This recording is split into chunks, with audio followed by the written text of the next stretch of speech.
Alright, I'm going to show you how to replace the bearings on the 500L motor. A lot of times they'll start squeaking or sound funny when you spin it. First thing you want to do is mount the motor mount onto the motor off of the heli, and then stick it in upside down in a vise like so. Tighten it up. Take off the sticker that's on the bottom of the motor, and then what you want to do is find two metal rods that can fit in these holes. Let me show you real quick. Two metal rods that fit in these holes. I happen to have these metal hooks that go into a pegboard. They just happen to fit perfectly. If they're too long, they'll hit the copper wire inside. Probably don't want to do that. So maybe something short and that catches like this. So put it in the vise, take these two things, stick them in the holes, and then I have this big old metal bar. It's an L brace, just found it in the shop. Stick it between the two rods, and you're just going to twist it to the counterclockwise, just unscrewing it. This is I've already done this to this motor, so it's going to be a little bit easier for me. I don't think you need to heat this up to melt the thread lock. If you have to, you can get a blowtorch or something like that. But I didn't have to do that. I just used, brute strength. And let me tighten the vise up. And you just twist it. And then it should be pretty easy to get apart as soon as the thread lock breaks.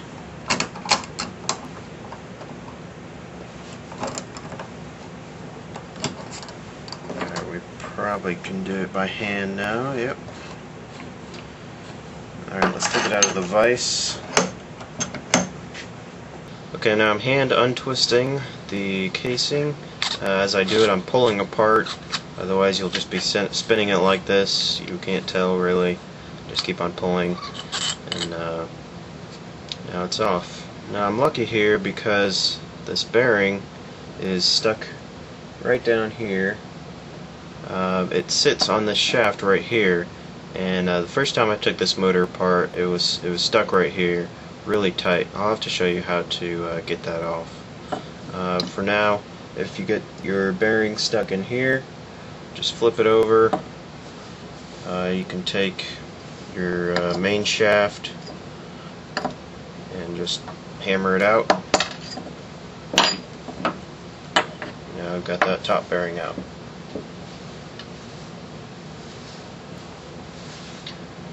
Okay, so if you took the motor apart and the bearing was stuck on this shaft, just leave it there for now. We don't want to mess with it while this rotor is like this. Alright, now to give you a bit of a warning, you don't want to be twisting this around without the outer casing on there. This rotor sort of floats around, and the magnets could hit the stator on the inside, and then you could crack and break your magnets, and then you've ruined the motor. So don't be spinning it around. Another thing to look at are these notches. I'm assuming they balance the rotor because it's spinning at 40,000 RPM, and they gotta have them perfectly balanced. So a little interesting fact right there.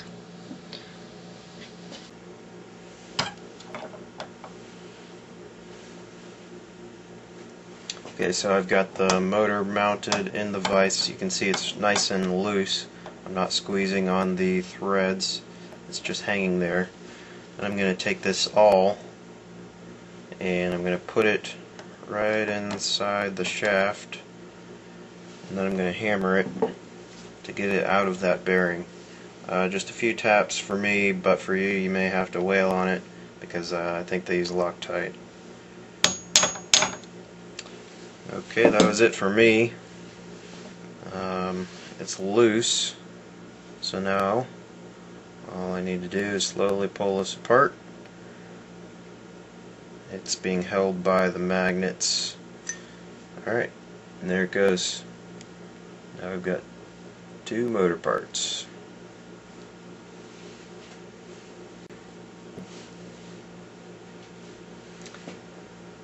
Okay, another thing we need to do is take off this casing off of this stator unit. Again, put it in the vise and tighten it up this time so it's hanging right here but not squeezing the windings. Alright, you can see it's nice and loose. Oh, tight a little bit more. Alright, then we can take the main shaft, pardon me, take the main shaft, put it on that bearing right there, and hammer it out. This is going to be really tight the first time you do it, but for me it's going to be pretty easy. That's it for me. Pull this casing back. You won't be able to get it off because of the bullets. Alright.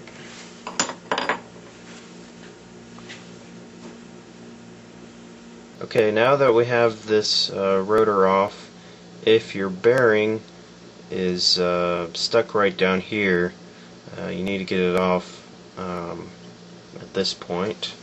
So all I'm going to do is take a couple of flathead screwdrivers, stick it right in between there. Gonna have to do this upright and pry it off. You're gonna ruin the bearing, but you're gonna replace it anyways. First time you do it, of course, it's gonna be a lot tighter than that. Now you got that bearing out. Okay, the next thing to do is get this bearing out of the casing. For this, I'm gonna use a small screwdriver. It fits in there, down in the bottom. This goes all the way through, and it's sitting on that bearing. Probably don't want to smash it down like this. What you can use is a 7mm nut, and you put it around there, so that's going to allow you to hammer this down without getting at that bearing. Alright, push the bearing up just a little bit. Just do a little bit more. And once it's loose a little bit, you could probably just go like that and it comes out. Now we got the bearing out. Okay, these two bearings, this one's the bottom, this is the top. Let me tell you the sizes. The top bearing is 5 by 11 by 5. The line part number is HS1028, main shaft bearing for the T-Rex 450. Comes with 4 and retails for $6. You could also replace it with, high quality bearing, maybe from Boca Bearings or something like that. I think high quality sealed is what Aberdeen recommends. The second bearing is the bottom bearing. It's a 4 by 9 by 4mm. Line part number H60103. Comes with 2. It retails for $7. It's from a T-Rex 600. Or you can get, if you upgrade it to the aluminum tail case, the bearings in your old plastic tail case are this size. So you can just get bearings out of there. So the cheapest for the two bearings is $5, but you can upgrade to some high quality bearings, maybe from Boca, or try to get the sealed bearings so the lubrication doesn't seep out.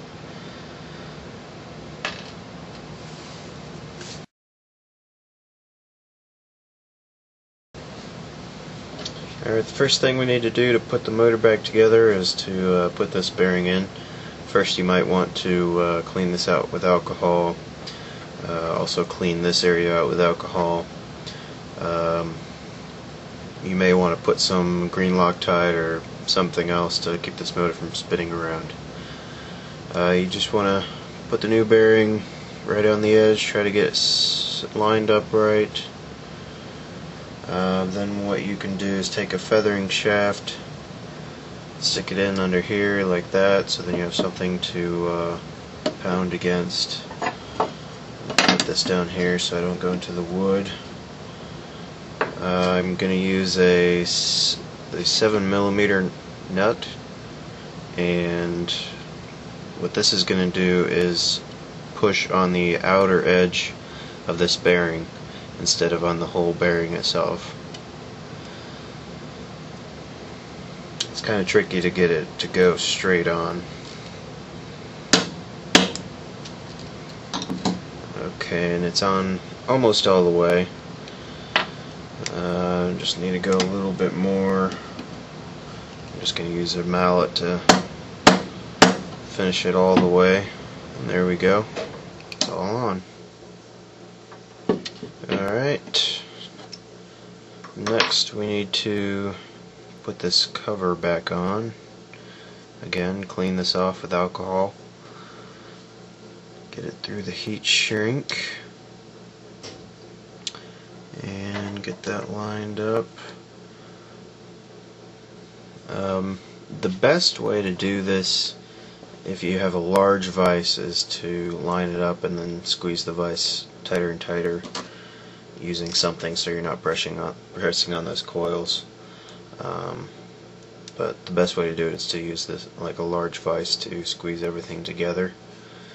But I don't have a vise that big, so I'm just going to use this feathering shaft again, and then pound this home. Probably going to use a big hammer. It's pretty tight.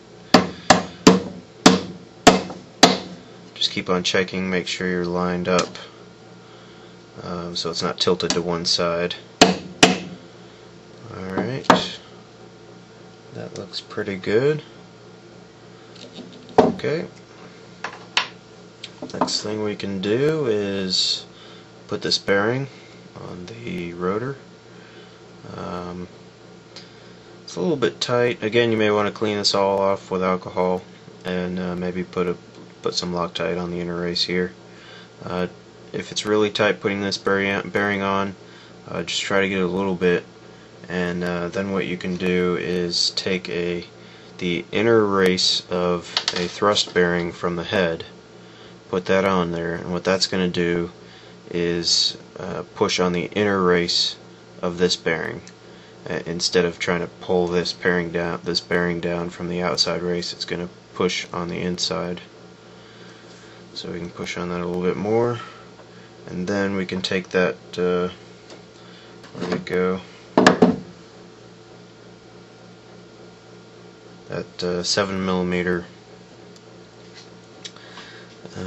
nut, and then we can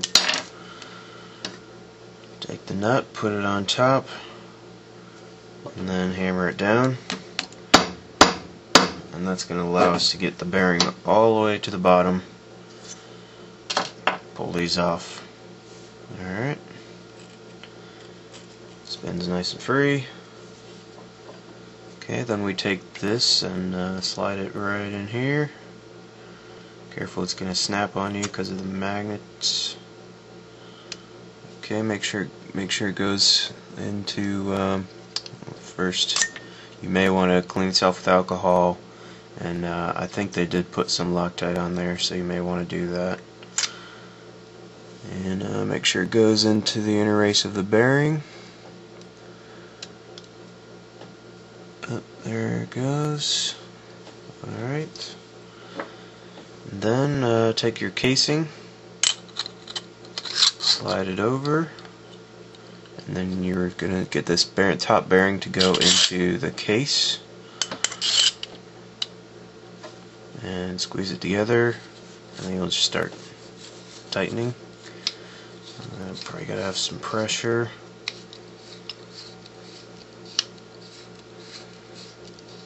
Alright, we can get it hand tight, and then what we can do is put it in a vise and then do the same trick we did to loosen it. I'll just do it by hand for a minute here.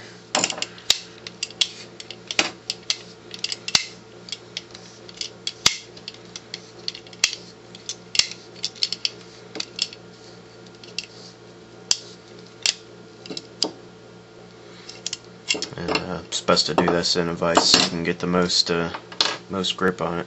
Get it pretty tight. You may want to put some Loctite on those threads. I guess you can't take it apart, but you may want to clean off and put some Loctite on this casing just to keep it nice and secure. If you can, keep on lubing these bearings.